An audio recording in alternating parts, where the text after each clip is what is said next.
And now let's dive a little further into last night's election. Alexandria Ocasio-Cortez endorsed progressive candidates in Kansas, Missouri, and Michigan. She went 0 for 3 as far as those Democratic socialists she gave the nod to in last night's elections.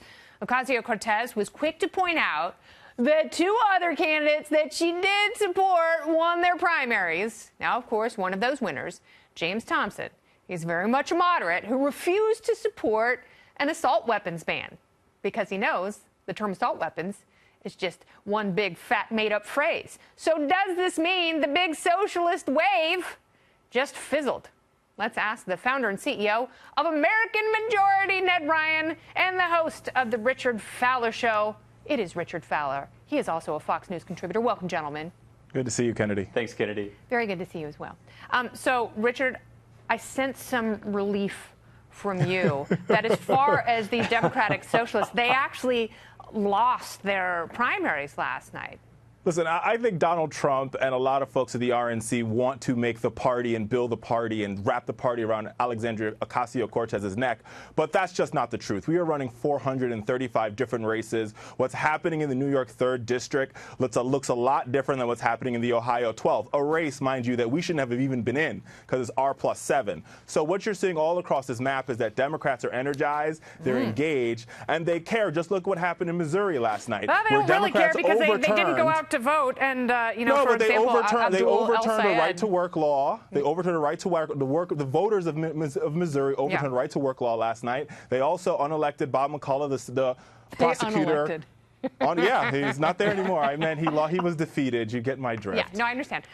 So, Ned, let's talk about the Republican side. Did the president go 5 for 5 with his endorsements? Yeah, no, that's right, and I think Trump is doing the right thing in getting out. I do. The thing I would say, though, if he hadn't shown up in Ohio 12, Kennedy, Balderson would have lost. I mean, and a win's a win. But I got to tell you, that felt like a near. Yeah, he's won. Right. I mean, he's in the lead, although I know that there's some absentee ballots coming in, so we'll see what happens. But he's in the lead by, I think, 1,700 votes. But I got to tell you, last night, and I guess currently still feels like a near-death experience where we're in a situation where we shouldn't have even been close to dying, and we almost died. I mean, it's a +7, as Richard was pointing out. It's a district that Trump won by 11. And last I saw, he was up by 0.9 of a point. And Republicans had better get their organizing on, their fundraising, their doors, their phones the next 90 days, because midterms are about this. One thing, it's an up or down vote on impeachment. And if you like what you're seeing with the Trump economy, you like the jobs, you like all these things that are taking place, you better get out and vote in 2018 and on November 6th, or you're not going to like what happens after that. The one thing I would say, though, about Richard, really quick, I think you guys have to be honest. When Tom Perez, the head of the DNC, says Alexandria Ocasio-Cortez is the future of the party, I got to tell you, I was a little impressed, though, last night that the Democrats rejected that sweet siren song of socialism. But they also probably woke up and said, who are these crazies promoting a $32.6 trillion Medicare for all plan and said, we can't afford this. Well, and Vox was also gracious enough to do a cost-benefit analysis of the main programs that Bernie Sanders and Ocasio-Cortez are putting forward. That's right. And just the main ones, that's over $42 trillion over 10 years. That's right. Which,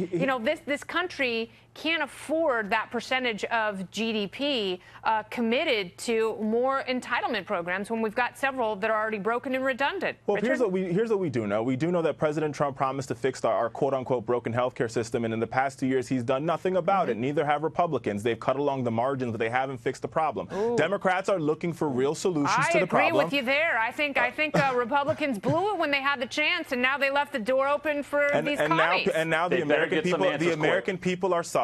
And here's the thing: Bernie Sanders and Alexandria Ocasio-Cortez we still have Obamacare. Are the American people suffering because of Obamacare? No, they're suffering. They're suffering because the premiums in Obamacare are going up. And if you have a pre-existing condition, you are probably losing coverage thanks to a move by the Justice Department a couple weeks ago. Those are the facts. But back to what. But here's the truth. The truth of the matter is this: Alexandria Ocasio-Cortez. I want Ned to respond to that point. Go ahead, Ned.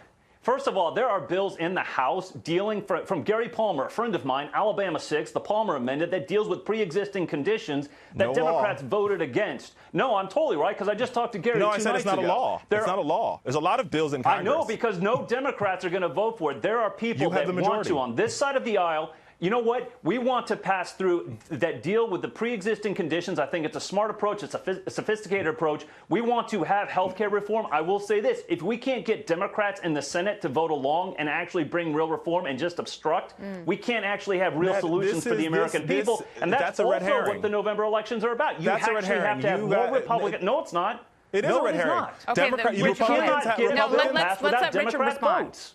Republicans have a majority in the House, and if they really wanted to get something done on health care, there are Democrats who are willing to work with them in the Senate to get something done. Here's the thing. They proposed something that wasn't workable for the American people. Even Republicans voted against it. So let's not have this argument about Democrats being obstructionists, and maybe the Republicans come up with some real ideals to fix our health care system.